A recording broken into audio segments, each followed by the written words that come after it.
So we decided to repeat this because we had lots of glitches. I don't know if you've heard, but Instagram has been definitely a challenge over the last few weeks. Hi, Laura. Hi. I just talked a little bit about how we're repeating this topic, especially because it is Limb Loss, Limb Difference Awareness Month, and we're super excited about it. And so, Laura, let's introduce Nikki. Yeah, absolutely. So I'm really happy to introduce Nikki, who is an intern with my practice, and she's going to be handling the comments tonight. Thanks, Nikki. Hi, And everyone. tonight, thanks, Nikki. So tonight, Gigi and I are going to share some of our knowledge on upper limb differences. And first, we'd like to tell you a little bit about how this event came to be. Yeah, so Laura and I met. You guys might know the story already, but Laura and I met at the Lucky Finn Project picnic in Troy, Michigan last year. And for me, it was really the first time I had been around lots and lots of folks just like me, many with the same exact hand, or it looks at least to me like the same exact hand. And it's a great, if you haven't heard about the Lucky Finn Project Picnic, it is a great event where children can run around and get to know other children just like themselves. It's a safe place for them to explore and to really just to meet lifelong friends. And it's also a great place for parents to meet other parents to talk about just different medical interventions and different thoughts and ideas on raising a child with a limb difference. So that's how we met. And then after the event, I reached out to Laura because she's such an incredible and gifted woman. I reached out to her and I said, "Hey, let's do something together." And originally we were going to talk about overuse syndrome. And then when we started talking, we realized like, oh my gosh, there's so much to cover. Let's start at the very beginning. And that's how it happened. Yeah, and just for those of you joining who might not know about Lucky Finn Project, they've just opened actually their registration for the summer. So this would be a great time. Come out and meet everybody. Yeah, so we started talking and we realized that there are many of us with upper limb differences who never knew the name or the cause of our limb difference, let alone have a space to meet others like us. And that's how this live event came about. Yeah, yeah. And I'm thank you all for joining us, by the way. So, as we move through tonight's topics, feel free to chime in. That's why we're so blessed to have Nikki with us tonight. And feel free to chime in. Laura and I can't see your comments because of the limitations of Instagram along with streaming services. Boo. But at least now we're able to record this. So, I just wanted to give you a little bit of information about that. And let me tell you just a little bit about me. I was born with an upper limb difference. It was caused by amniotic banding syndrome, or maybe not. More on that a little later. I'm an advocate for upper limb difference awareness, and I refer to my difference as my left hand. My mission is to help normalize limb difference by showing how to do everyday tasks in the home, kitchen, and garden. And when I'm not doing my day job, I am a financial advisor by day. So when I'm not talking to clients or looking at the stock market, I work as an actor, and it's my goal to help normalize limb difference in the media because we don't have enough diversity in the media. So you can find me at verysmartideas.com, www.verysmartideas.com. Lots of my recipes and stuff. And you can find me at Very Smart Ideas on TikTok, Facebook, and of course, Instagram. So, Laura, tell us a little bit about you. Yeah, thank you. And I loved hearing your background. So I was born with symbrachydactyly on my left hand here. And I refer to these short little nubs as nubbins. I have a thumb. And I received occupational therapy as a child. And I decided to become an occupational therapist after I was in a life-changing car accident that left me with some significant issues on my dominant side. So, fast forward, I became an OT and I created a website for families raising children with upper limb differences to share about growing up with a limb difference. And I've been practicing as an occupational therapist for 25 years. I'm married, I have 2 children. So if you want to find me online, you can find me. My website is ontheotherhand.org, and my Instagram and Facebook are at On the Other Hand Therapy. Um, G- yeah, Oh, yeah. No, I was just going to say, guys, her website is incredible. It's a wealth of knowledge. She has just all sorts of links and products and interesting things that she just because of her kindness, she put all of this together. So definitely jump on her website and check it out. thanks, Gigi. So here's the first question of the day. What do you or your child call their limb difference? Just curious about that. I call mine my left hand. I'm not super creative. I'm creative with videos, but not necessarily in naming my limb difference. What are people saying, Nikki? I see someone said my little arm.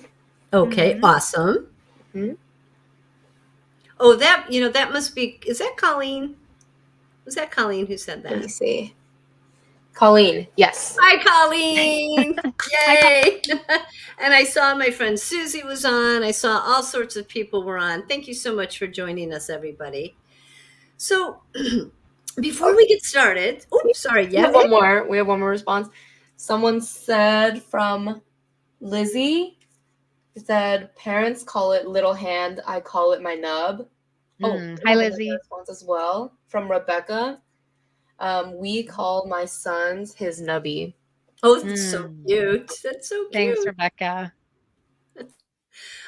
So let's just start by explaining and that regardless of how your loved one, your child came about having an upper limb difference, we are all on one team and we all celebrate similar difficulties and triumphs, and we are here to celebrate every single one of them.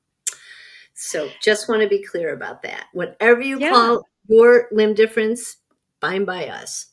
yeah. Yeah, so whether you have a congenital or acquired limb difference, or whether you use prosthetics or you use adaptive equipment or neither of those, or whether you consider yourself having a disability or not, whether you're comfortable showing your limb difference in public or in photos or not, we're all one community. We're united by a certain kind of lived experience of having different hands or no hands or shorter hands. And so we really just want to welcome everybody here. Awesome. So, Laura, let's talk a little bit about the two different sort of kinds or categories of upper limb difference. Yeah, so we're going to start with congenital, and this means you were born with a limb difference. So could be that your arms, your hands, your fingers, they could be missing, not fully formed, formed differently. And then there's a second type, which is called an acquired difference, and that is often called an upper limb loss, and that can result from a traumatic injury or accident, or could result from a medical condition. Yeah. In fact, I didn't know, and Laura and I were talking about this the other day. I didn't know that a person born with a limb difference is clinically referred to as congenital amputee. And it was so interesting to me because I just don't think of it that way at all, but that's one of those clinical terms, and we'll talk more about that in a few minutes. And the other thing is, Laura and I noticed that people who are born without a limb tend to use the word limb difference, and people who have lost a limb may call it an amputation or a limb loss. Thus, limb loss and limb difference day. Yeah. So, Laura, there are a lot of us out there. What are the numbers? Yeah, so in general, it can be kind of hard to find data on this population for both acquired and congenital upper limb differences. So let's start with acquired data. And this is a little bit old, but it was kind of hard to dig in, find more recent information. In 2005, there were about 500,000 living in the United States with upper limb amputations. And if we talk about kids for a little bit, we know that according to the Amputee Coalition, for children, there are surveys every year of clinics in the US, and those show that approximately 60% of children with limb differences are congenital and 40% are acquired. Yeah. Wow, they're still big numbers, but there must be so many more of us out there. It's hard to separate upper and lower limb difference because of the data, right? Because it's all kind of commingled. Yeah, Yeah. absolutely. So, yeah, for the congenital data, again, that's people who are born with an upper limb difference in the US. According to the CDC estimates, each year there's about 1,500 babies on average who are born with a congenital upper limb difference. But there's a lot of variation in how frequent an upper limb difference could be. So, congenital. So, for example, just to kind of run some examples here. So, about one of every 1,000 babies is born with extra fingers. That's called polydactyly. Oh, wait, and And guys, oh, sorry, Laura, and guys, yeah, listen up because this is kind of a fun fact for you to talk about at school or with your family members. Sorry, yeah, Laura. know your numbers. No, your So, numbers. so by comparison, and we're obviously not going to go through every single kind, but some of the Right. big ones, one out of every 10,000 to 15,000 babies is born with amniotic band syndrome. Gigi mentioned that syndrome before. We'll talk about that again. Whereas big jump up, one out of 32,000 babies is born with symbrachydactyly, which is what I have. And just FYI, symbrachydactyly affects boys and girls equally. So who knew? I did not know that. And then if we take a big jump, one out of 50,000 to 100,000 babies are born with cleft hands. So that's a big range in Yeah, how frequent these are. yeah, yeah. So it's such an interesting fact, and that it's difficult to know that these numbers because there are very few places that actually register upper limb differences. The technology and the research has just been boundless, but still there's so little out there. Yeah, and so just, to give you an example, 2014, so we're talking 10 years ago, there was a big launch of the Congenital Upper Limb Differences Registry, which is an acronym is CUD. It was launched and it covers 8 medical centers that treat congenital upper limb difference across the US. And actually, where I am in Columbus, Ohio, our local Nationwide Children's actually is part of that. Um, but then each state, some states, not all states, some states have some registries. There's one, for example, just to bring up New York, which is called the New York Congenital Malformations Registry. Uh, and thank goodness they have them. Although malformations, yikes, what a word, huh? Um, so, Laura, why would someone? I can think of a few reasons, but why would somebody want to join one of these registries? Yeah, so as we mentioned, there's just not a lot of data, particularly on congenital limb difference, because with just an average of just 1 in 1,500 babies born each year, there just aren't a lot of babies in any one place, right? So people aren't necessarily tracking them. So if your family is offered the opportunity to participate in one of the registries, it's really helpful for collecting information. It's 100% voluntary, but the information gets collected to enable research on our community, and that helps all of us. Oh my gosh, it sure does, doesn't it? Mhm. Well, now that we've discussed the difference between acquired and congenital upper limb loss and really how common they are, let's discuss some of the characteristics of congenital upper limb difference. Yeah, so depending on when they were born, we kind of talked about this a little earlier. People may not know much about their limb difference and possibly what caused it. Like, Gigi, what's your story?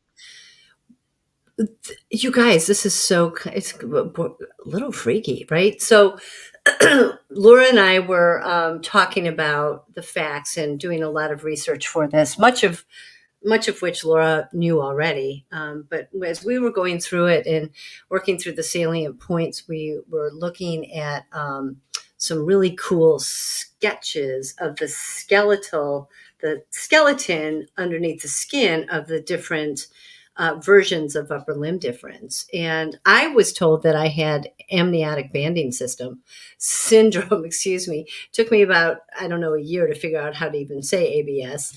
But it turns out that dun dun dun dun. I think I have Simbra. Wait, Simbra. I can't say it. Simbradactylactyly. I said Symbracadactyly. Symbracadactyly. I You could got it. say it. I could say it for so long, and I think I'm nervous being in front of everybody. But anyway, more on that. But that's pretty neat, though. And part of that is, to Laura's point earlier, so much of that, a part of that is because of all the research that's coming up and more. It's almost like you look online and you type in the same thing and different things come up as the research comes in. Yeah, absolutely. Yeah, well, we also talked about the fact that until a couple years ago, we didn't really even know these words limb difference. When I first wrote my website, I wrote everything as anomaly, right, as hand anomaly. And it's the funny thing, to your point, Gigi, is that when I was in graduate school and I first found out about amniotic band syndrome, I thought I had that too. So that's what I told everybody. And then it wasn't really until maybe a year or two ago when I found out about symbracadactyly. And I also looked at those drawings of the skeleton and figured out, yes, no, that's actually what I have. Yeah, just kidding. I have Symbracadactyly, right? um, so everybody out there, just curious, what type of upper limb difference do you rock? Just Excited to curious hear. if you know what yours is called. I mean, my goodness, look at I'm old and just learning that I have Symbracadactyly. So I'm just curious to know what everybody else has or thinks they have. In my case, So Colleen, she mentioned that she just learned 10 years ago that hers was ABS, but not yeah, by a doctor. So I would think probably self-discovery. Yeah. yeah, yeah. And from Lizzie, also the same as Laura, Symbractodactyly. Brachydactyly. Yes. Symbracadactyly. It's fun to say. Symbracadactyly. Symbracadactyly. Yeah. The first time I mentioned that, my daughter said, "Oh, that sounds like a kind of dinosaur." Yeah, yeah, it does. Symbracadactyly. Any others, Nikki, we should know about? I don't see any more for now. Okay. So, yeah, let's talk about some of these congenital differences. We'll talk about that and then we'll get to acquired. So, there are many different kinds. And what's interesting is that there have been efforts over the years to create a classification system. And the first one apparently was created in 1832 by someone named Isidore Saint Hilaire. And there have been many classification systems since then.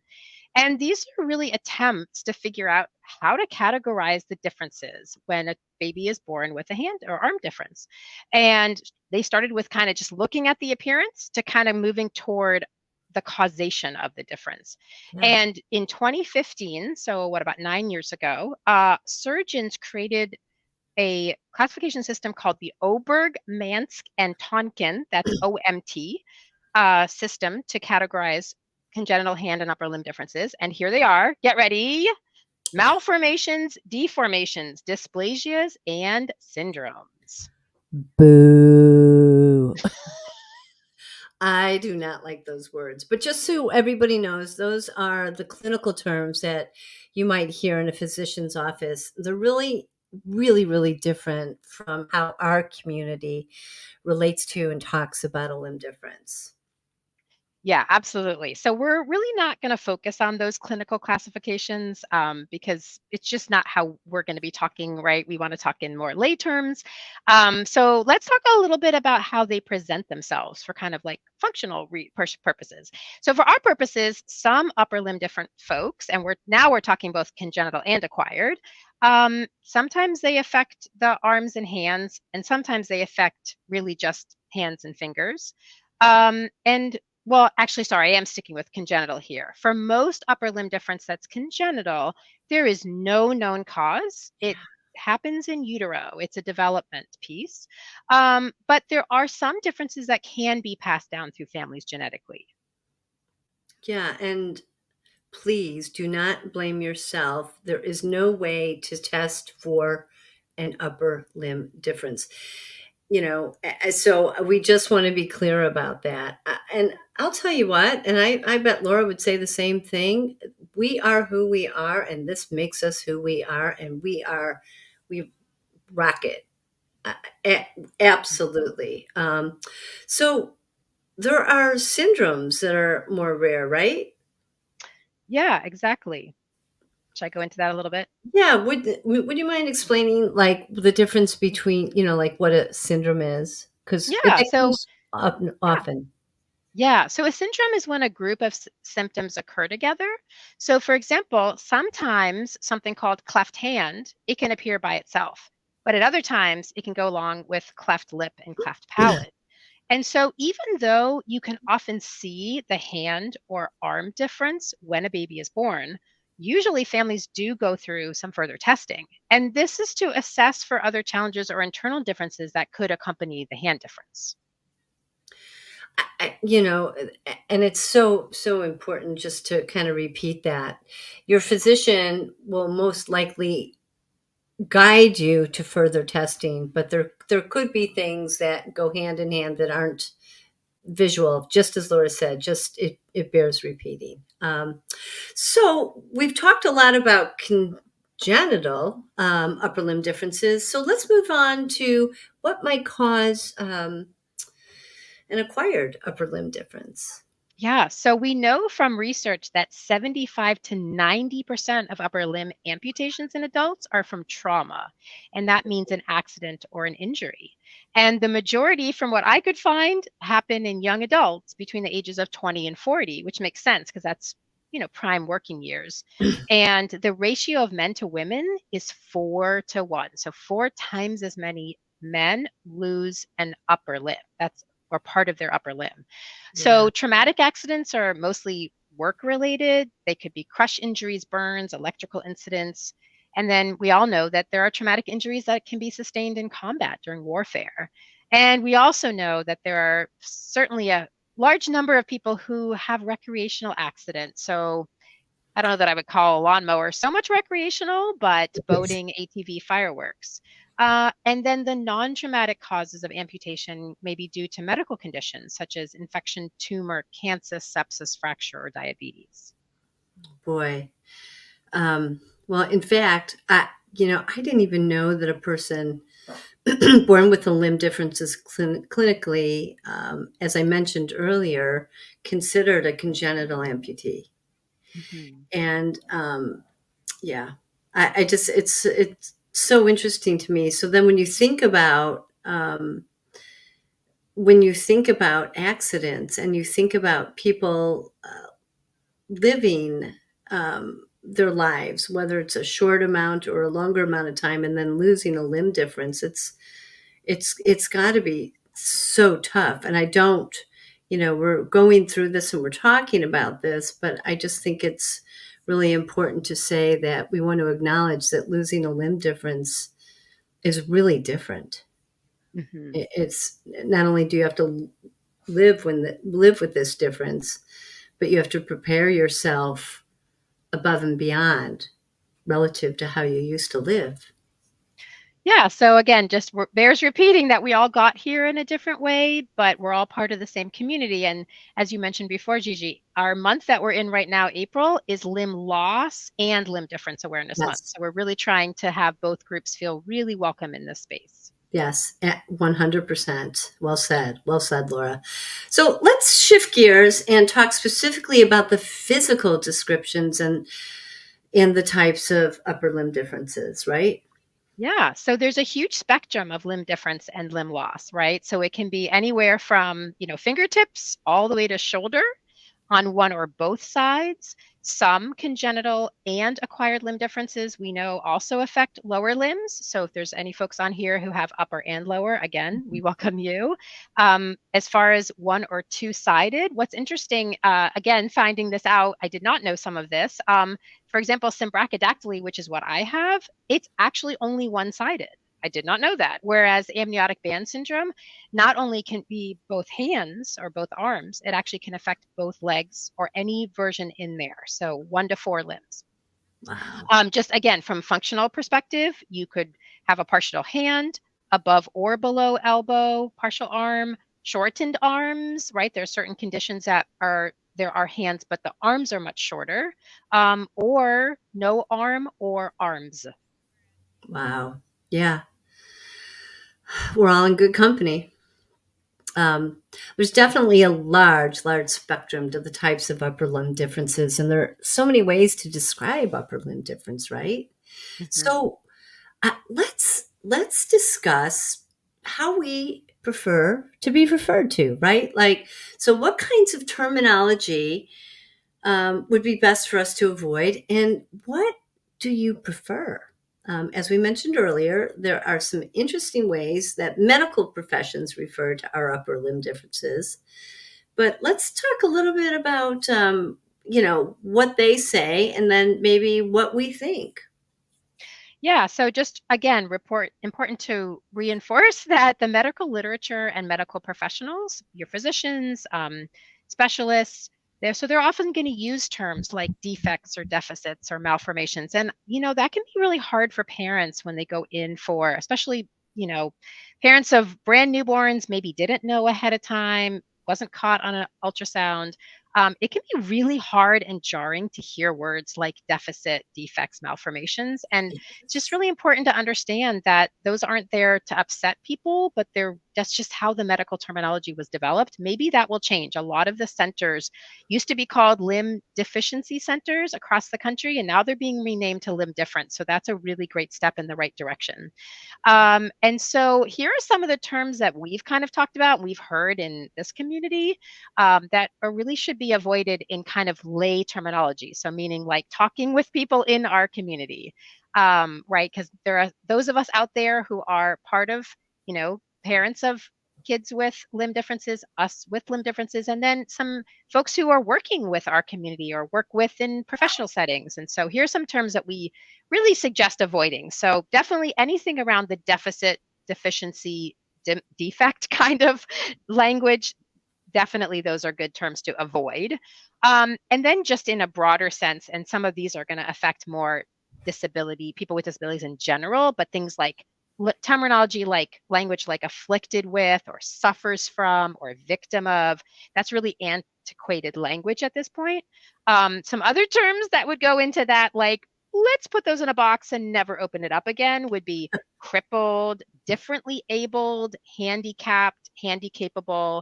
Some people are even putting special needs into that category. And so, again, these are the terms that we've kind of heard. If anybody who's in this community still identifies with some of those terms, then that is for you to choose.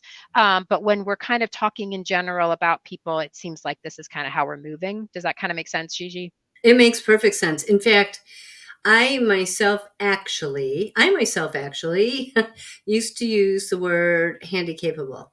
And I've actually, sometimes it just pops out of my mouth. And I, because I would think, well, handy is kind of fun, my hand. And I never thought about it as negative. I didn't. And then I started thinking about it. I'm like, ooh, yeah, sort of one of those, yeah, let's take a pause here.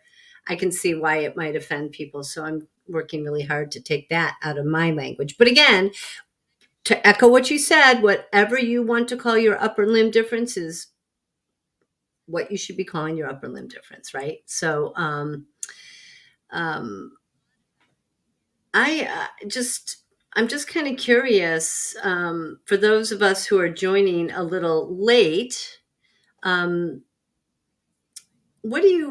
are there some terms that you've heard others use that you like? Like, what terms do you like to use? Like, I know, Colleen said little arm earlier, and then, I think, what was it, Lizzie, that said, somebody said little nubby, and it was for their son, it was adorable. Just curious if anybody else has anything to share with us about naming some of the terms that they've heard others use in our community that are positive. And or if there's anything negative that you've heard that we haven't mentioned that we should be aware of, please share that too. We're getting Lucky Finn. We're getting Nubby. Yep. Okay, great. Awesome. Awesome. Nubby, Yeah, so let's and dive yeah, into some of those, right? Some of the yeah, terms that we have heard people in this community prefer. So like you just mentioned, thanks for everybody adding in the chat. So nubbin. I have a friend who calls her arm army. Definitely hear Lucky Finn quite a bit. Then for the terms, we talked a little bit about congenital amputee, limb difference, limb loss, and then really moving from those like deficit kind of terms to more of like abundance kind of terms, or maybe just more of a neutral. So like affected by or experiences, right? As opposed to victim of. Um, afflicted. so, It sounds like or we're possessed. afflicted. It sounds like we're possessed by the devil, Yeah, right. right? Like, Yeah. Yeah. And then again, moving to sort of more neutral language. So atypical, difference. And, some people really identify with having a disability versus, not using that yeah. term. And that's something for everybody to kind of work out, I think, in my opinion, on their own. Like, it's not for me to say, Gigi, you have a disability or not. I think that's an individual, just saying my opinion is, I think that's an individual choice.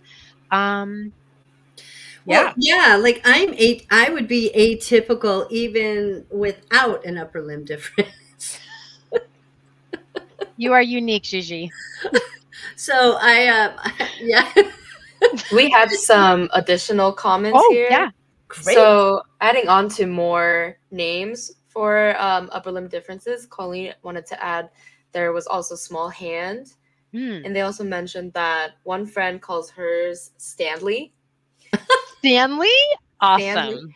And Chelsea said that personally, if people use a term different than what I'm using to describe myself, I don't like that. I like Mhm. others to refer to me using the same terms I Hmm. use.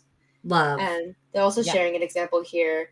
I had a nail tech constantly call my finger my thumb repeatedly, and it just rubbed me the wrong way in a very undertone type of way. And they found a new nail tech. Yeah. Mm. You go. I assume girl, but it could be a boy. It could they. You. That's awesome. That's Mhm. awesome. That would totally rub me the wrong way too. Yeah. And by the way, if you're out there and you're women and you do get manicures, or you're men and do get manicures, you should be getting half price on your manicures. I did a video on that. So be sure to get half price on your manicures. Okay. So with that said, we covered a lot, and we covered Mhm. it in 36 minutes. Can you believe it? Woo! Record. Yeah. So before we answer any more questions, we wanted to let you know that we're going to be doing our next live in early May. We were thinking May 2nd. I may have a conflict with that, Laura, but we'll Okay. let everybody know. Yeah. And the topic is going to be overuse syndrome. And I'm really, really excited about this because Laura is an expert on this. And I see so many folks with limb difference, upper limb difference in particular. They're cooking and they're doing all kinds of great things, but I just want to DM them and say, "Oh, you're going to be in pain because of the way they're using their bodies." So we're going to be talking about that. I'm going to be doing a video for upper limb difference, demonstrating how to wash dishes appropriately when you have a shorter arm, a shorter hand, missing fingers, etc. So that's what we're going to be talking about, and I'm super excited. And I bet there'll be a lot more. We've had a lot of great Q&A, but we'll have even more as we can help and teach people with that. The other thing that I just wanted to mention is we're working to bring a chat group. This is something that many of you had mentioned during the last All Things Upper Limb Difference. And we are working to get a chat group organized. And when we know a little bit more about that, we'll let you know. It'll be through our streaming software. So I'm super excited about that. And in the meantime, please feel free to follow Laura if you don't at On the Other Hand Therapy and myself at Very Smart Ideas, and check out our websites for more. So that's it for the commercial and the next upper limb difference, all things upper limb difference. Any other questions out there, random or otherwise, for us? And Are I'll you? also just throw in, oh, sorry, just that if you actually want to throw in some questions about overuse syndrome that you'd like us to address, and while we're preparing that for next month, that would be amazing. Feel free to throw some of those questions in. I know parents do have questions, which is great. And those of us could have questions too. That's a great idea, Laura. Yeah, any questions like that or anything else in general that you'd like to talk about or know about? And also, is this helpful? Can you guys just, Mhm. I can't see the comments, but if you can send us a thumbs up. By the way, I actually reached out to Apple. I haven't heard anything about getting an emoji with an upper limb difference. Oh, I love that. I That would be know. amazing. I know. If I Wow. need help with that campaign, I'll reach out to everybody on Yeah. Instagram. But yeah, just FYI. I did the same a few years ago with Bitmoji because I can't use a Bitmoji, right? Because my Bitmoji has 10 fingers, and I'm like, well, that just that's not right. So I was going to hire somebody to like make me a personalized Bitmoji, but they wouldn't be able to move. It would just be a one-time Bitmoji, right? It couldn't adapt. So yeah, we need to work with some of these Yeah, companies because yeah. Because my avatar, I purposely use the avatars with a big heart that hide the left hand. so smart. Yeah, Yes. yeah, yeah. Yeah. But if So this Nikki, is, anything you want to throw in from? yeah, or please You're throw. getting hearts, you're getting thumbs up. So Oh, good thank you, feedback. everybody. Yep. Okay, awesome. So I'm thinking, Laura, that this might be a yes to keep going. There's suggestion here from Chelsea. They mentioned a meetup where everyone is in the same room and we can see each other's faces is always fun and a bit more collaborative. I'd love to attend one like that, like a virtual like Zoom call or something. We're gonna do that as a chat group.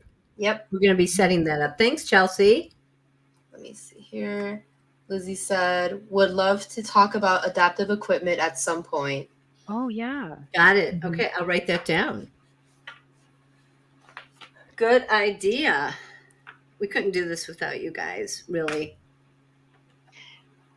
Adaptive equipment. I might to-do list. It's not long enough, is it? So yeah, Nikki, any other questions about any of the content from tonight or anything else that people wanted to hear? For now, I'm just seeing. There's another heart from Chelsea, but also agreement on wanting the Zoom call, the collaborative call. Okay, great. Okay, great. Yeah, and I also just, while you're making your notes, Gigi, I also just want to throw out there, a couple of the people out there tonight on the call are actually future occupational therapists, and we have a practitioner group for occupational therapists, both students and practitioners. And so if you have any questions about that, please send me a message through my Instagram account. We have over 20 people in this practice group, which is incredible. We only started this a year ago, and we're just finding people like everywhere. So if either, then thank you so much to the students who are on tonight. And if we found 10, there may be 20 or 30. We just don't know. We're just trying to find everybody. So please Oh, spread the that's word. awesome. I'm getting a Awesome. few questions as well. Oh, great. So from Rebecca, what did you find was helpful as a child growing up with a limb difference? Helpful in terms of just in general, or with other children, or just curious if you can clarify, Rebecca, because this could be a whole Yeah. other live event. Yeah, that sounds great, actually. Yeah, yeah. In general. Okay, in Wow. general. So, Okay. so for me, do you want me to just jump in, Laura? Yeah, definitely. Okay, yeah, it's not an easy one. No. I feel like I'm on Saturday Night Live, right? With my giant microphone. So for me, I will say, and I think I did a video on this, or I dreamt I did a video on it. I'm not sure, or I should do a video on it. When I was a little girl, little, like 5, 6, 7, it's 7. I remember standing in front of the mirror in school and looking at my two hands and thinking, why was I born this way? Mm. Just why it is. And then I used to think, is is this a dream? Why am I different? And my mom, I would talk to her about this, and my mom would say, Gigi, you can see your hand. So many people have other things that they can't see. And I know that's hard for you to understand right now, but it will get easier and easier. You are who you are. You are she never used the word entitled, but she would say you can feel this way. It's okay. And I know that Laura's done a lot of work on specifically what to say when your child comes home from having a tough day at school. But in general, it was my parents and the people I surrounded myself with, the kids in the neighborhood. That really just made it easier for me. And then I think, and this is a whole other topic that Laura and I had talked about, and then I'll be quiet for a minute. But it was the fact that I always felt like I had to be stronger, faster, better than everybody else, and it was disruptive to my life in many ways, and in many ways. I've definitely achieved a lot before realizing, that I had to kind of get off that merry-go-round, so to speak. But yeah, that's really how I just surround myself with good people. Mm. I love that. Wow, that's really Yeah. powerful, Gigi. Thank you for sharing all that. Thank you. Yeah, so I guess I would say, and I'm gonna cheat. I'm actually looking at my website because I have a section called Now What? And it's really just after you find out that you have a child with a limb difference, or you maybe just had a baby. And I guess I have four points here. So I'll start with those just because those are kind of an easy go-to. So first is like get informed, it's just like try to get as much information as you can, which can also be really overwhelming. But I do just want to put in a plug for if you're not aware of Sarah Tuberty, who is another amazing practitioner. She's a practitioner in our upper limb difference group, and she co-authored the handbook, which is an informational guide for parents of children with hand differences. She co-authored with an MD named Dr. Lena Nightdale Myrick. I highly recommend that book. Just it has fantastic information. It's all evidence-based information. So that would be kind of my first suggestion is, get informed. So, find the websites that resonate with you, find the social media accounts and, follow Yes. those. Find support. So I think what's super, super important, and this might be a little counterintuitive, the first thing I'm going to say for parents to help your children is get support for you. Because I will say that parents who have a support network are going to be stronger parents. They're going to be able to hear things that or see things and be there with their children when they're going through some hard times. And they're going to have the support and the strength to be able to do that. And so that's really like the support is both for you and for your children. But like, so I think when, whether you go to Lucky Fin Project or whether you go to Helping Hands or whether you go to Hands to Love or you go to Nubability, like any of these kinds of things or some of the more local groups, there's a fantastic parent component. In fact, next week I'm flying out to Hand Camp, which is run by Hands to Love. That's out of the University of Florida, and it's a weekend program, and you don't have to be a Floridian. And I know some of these take resources, and I get that. But talking to a number of the families last 2 years that I've been at the Lucky Fin Project, many of them have said like this is our one vacation. Like we Yeah. take our entire family, and I mean, It's yes, fun. it's fun, and you might think, oh, it's just for the child with the limb difference. It is for the whole family No. because the Right. parents get to talk to each other, the children get to meet their hand twins and their buddies, and then the siblings get to see that The they other siblings the who other siblings, and they also get to be friends with kids with limb differences who are their age. So it's actually like it's just a beautiful community experience, all these different kinds of weekends.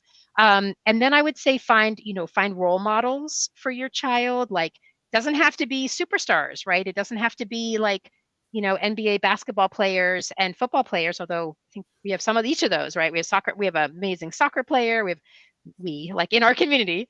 But it could just be, I mean, it could be a fireman, it could be a writer, it could be just find somebody as your child is growing up. Like there was an incredible post last year that kind of went viral, I think, about a mom who posted that she was looking for some help because her child wanted to sew, and they happened upon this like YouTuber woman, a couple, and it turns out that the wife has a upper limb difference. And if any of you know who I'm talking about, like feel free to put the name in.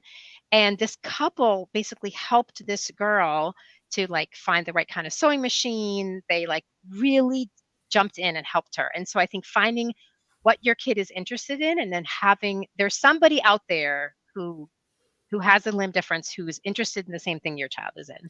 And social media Yeah. is not all bad. This is No, the for great sure. part, is finding your community, right, Laura? Finding that community Absolutely. to answer the young woman's question about how did we handle it, like Yeah. ourselves, right? Yeah. Find, So I'm just going to add one last thing. My one last sort please, of plug is please do. when I said kind of get informed. So part of that is also understanding that yes, social media is great, and there are certain kinds of, like Gigi mentioned, kind of what I've kind of it's not my own term, but the overachiever syndrome. I do again have a link to it on my website. It's something that I experienced. I think Gigi, it sounds like you have experienced significant overachievement. Thumbs up. I feel like many of the people that I have met, I would say to just get informed about things like the comparison language, like bet you didn't think that my child could. Like that can be Mhm. really destructive. It might sound super supportive, but when we do these kinds of comparisons, that's a lose-lose for everybody. We're talking about individual children with individual strengths and challenges. And so the comparisons aren't helpful to two-handed. So for me, I have found I really try to recommend to parents to get informed about things like toxic positivity, ableism, and I'm going to Oh, be putting yeah. out some posts on a lot of that. I'm really trying to work on that content. But it's important to understand that the messages that you give your child sometimes it sounds good, but there could be a flip side to it that you might not realize can actually be. I can add a layer of stress, if that kind of makes sense. And it's not just coming from parents, though. It's like these are kind of ubiquitous social media kind of messages, sort of our kind of toxic gym bro thing of like, keep pushing, do more, what's your excuse? That can be maybe not so helpful for like our kind. Do you know what I mean, Gigi, No, about take a that? nap. Yeah. Yeah, take a nap. Thank you. Yeah. Exhausted thinking. No, I agree with you 100%. It's not normal to be tying your shoes at 3 years old with one hand, right? So when our parents push us, that was me. When your parents push us Three, to Gigi? do things, I learned yeah, at four. yeah.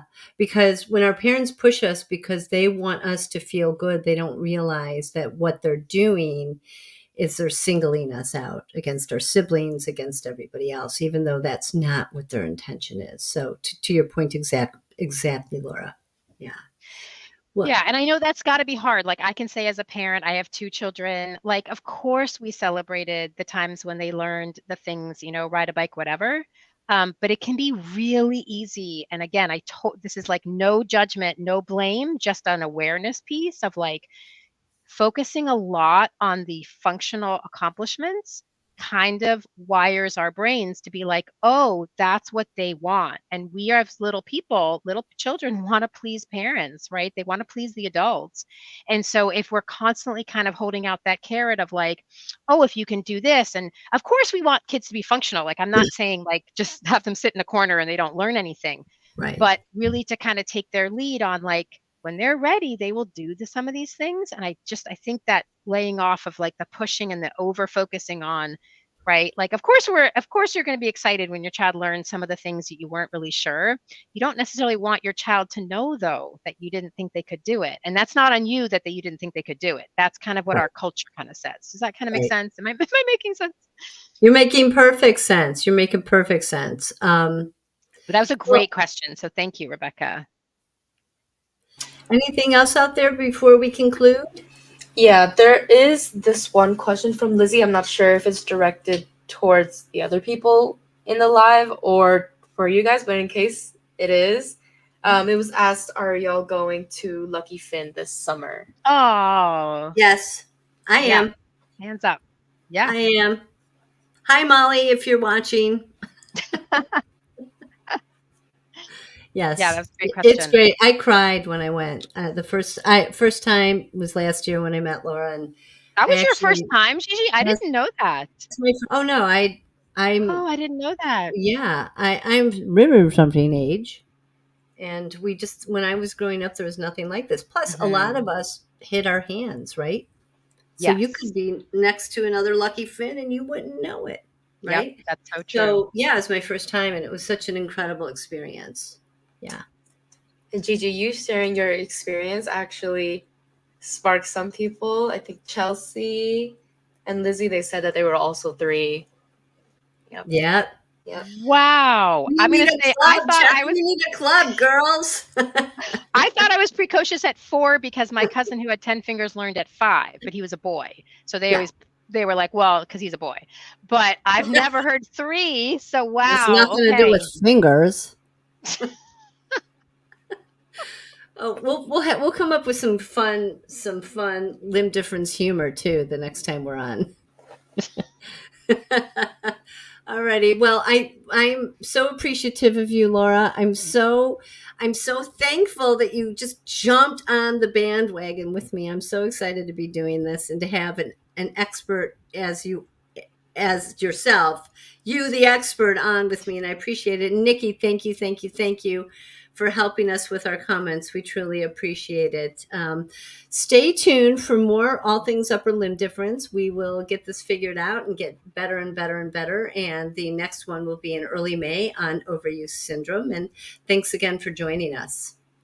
Yeah, thanks again for inviting me, Gigi. This has been so lovely. I've always my whole life wanted collaboration around upper limb difference, and it's actually a dream come true. I really, if somebody had said to me that at this point in my life I was going to like sort of find this whole community, I would have just laughed at you and said, "In your dreams." But here it is happening. So I'm super grateful, and everybody who keeps showing up for these, thank you so much. It gives us, an opportunity to share and learn and grow. So thank you so much. Oh, thanks for saying that, Laura. Have a wonderful, wonderful rest of your night and a great weekend, everybody. We'll see you soon, and DM us if you need anything at all. Thank you. And thanks again, Nikki. Bye bye. Bye.